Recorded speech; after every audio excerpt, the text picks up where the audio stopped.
respected chief guests, management members, principal, teachers, and all my dear friends. My name is Arohan Gadge. I am studying in Standard 6A, and I want to wish you all a very happy Independence Day. Today I am going to speak about the place of the women in independent India. The India is the female element is predominant, a land where the goddesses are worshipped and the women are revered as goddesses. Its patriots speak of the motherland and the whole cultural life is permeated with the idea of the female ideal, the mother goddess, and the awe of her representatives, the Indian mothers. So as Indian culture is a heritage of social norms, ethical values, traditional customs, belief systems, political systems, and artifacts that originated in or are associated with the ethno-linguistically diverse India. The Indian independence movement that was a series of historical events with the ultimate aim of ending the British rule in India, lasting from 1857 to 1947. The Indian women played a vital role in achieving India's independence.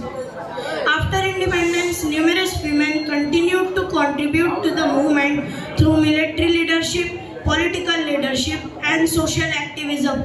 The Constitution of India makes provision of equality, liberty, and right to life to all the citizens of the country. From 1950, with the introduction of democratic constitution, it has granted equal social and political rights to Indian women to enhance the women's status. Indian women have the right to free speech, expressions, and to get an education and choose a career. Now, each state has been imposed with an obligation to maintain law and order and justice to women. But after that, Indian women face many issues in independent India.